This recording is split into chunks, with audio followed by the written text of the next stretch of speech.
Là, tenez-vous bien, il y a le site de Martin von Creveld. Qui est Martin von Creveld? Martin von Creveld est un historien israélien qui a écrit une vingtaine de livres et qui en 2009 faisait cette déclaration. Je lis, asseyez-vous bien. Nous avons les moyens de détruire n'importe quelle capitale européenne. Apparu sur IAP News, ce professeur et historien militaire israélien a laissé comprendre qu'Israël pourrait se venger de l'Holocauste en exterminant des millions d'Allemands et d'autres Européens. Lors d'une interview publiée à Jérusalem vendredi, le professeur Martin von Creveld a déclaré qu'Israël avait la capacité d'atteindre la plupart des capitales européennes avec ses armes nucléaires. Nous possédons, selon lui, plusieurs centaines d'ogives atomiques et de fusées et pouvons atteindre nos cibles dans toutes les azimuts, et même Rome. La plupart des capitales européennes font partie des cibles potentielles de notre armée de l'air. Creveld, professeur d'histoire militaire à l'université hébraïque de Jérusalem, a précisé que la déportation collective par Israël était la seule stratégie efficace à appliquer aux Palestiniens. Les Palestiniens doivent être tous expulsés. Les gens qui luttent dans ce but attendent simplement la venue de la bonne personne au bon moment. Il y a seulement 2 ans, 7 à 8% des Israéliens étaient d'avis que ce serait la meilleure solution. Il y a 2 mois, c'est 33%, et maintenant, selon un sondage Gallup, le chiffre est de 44%. À la question de savoir s'il s'inquiétait du fait qu'Israël deviendrait un État voyou s'il mettait en œuvre une déportation génocidaire à l'encontre des Palestiniens, Creveld a cité des paroles de l'ancien ministre israélien de la Défense nationale, Moshe Dayan, qui avait déclaré qu'Israël devait être comme un chien enragé, trop dangereux pour qu'on le contrôle. Creveld soutient qu'Israël ne se soucie pas du fait de devenir un État voyou. Nos forces armées ne sont pas au 30e rang, mais au 2e ou 3e rang mondial. Nous avons la capacité de détruire le monde avec nous, et je peux vous assurer que cela arrivera avant qu'Israël ne disparaisse.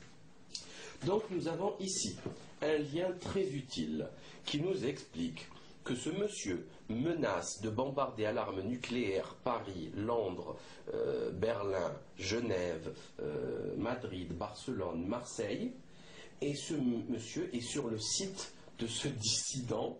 C'est complètement délirant, mais c'est affolant.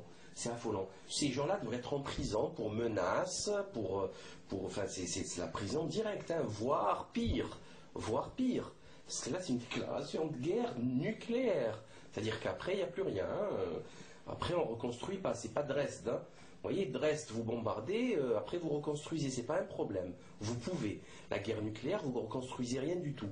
Vous dégagez, vous quittez le territoire pour 20 ou 30 000 ans, le temps que la radioactivité passe.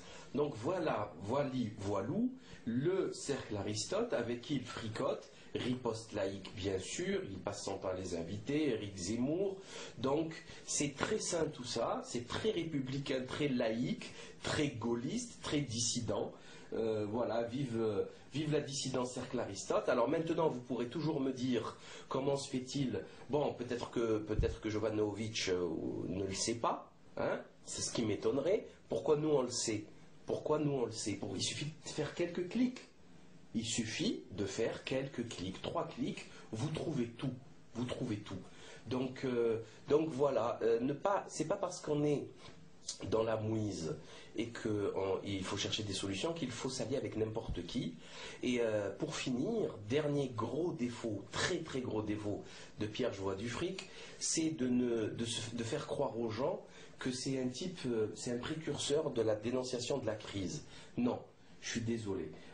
Là encore, pour ne pas citer Denis Stoffel et la revue Liesi, les éditions de la Croix, ces gens-là ont parlé de la crise ils parlent de la crise depuis 15 ans, facilement depuis 15 ans. Ils expliquaient, ça fait au moins 12-13 ans qu'ils disent aux gens d'acheter de l'or. Alors, quand on se réveille en février 2008, on fait pas le malin, quoi. On s'arme d'humilité, on cite ses références. Alors bon, c'est la moindre des choses, je pense. En tant que journaliste, il faut créditer les informations pour être honnête, sinon ça s'appelle du plagiat. C'est ce qui est arrivé à Joseph Massescaron, Ramayadé et compagnie. Donc il faut citer ses sources et il ne faut pas se faire passer pour une lumière, parce que ce n'est pas le cas. Hein, ce n'est pas le cas. Le livre de William Bonner, l'Empire des dettes, qui date de 2006 et dont j'ai fait une vidéo pour expliquer ce qu'il y avait dedans, il y a tout dedans, il y a tout dans ce bouquin, absolument tout. Tout était dit. Voilà, donc il y a des gens qui ont parlé de tout ça depuis longtemps. C'est pas une question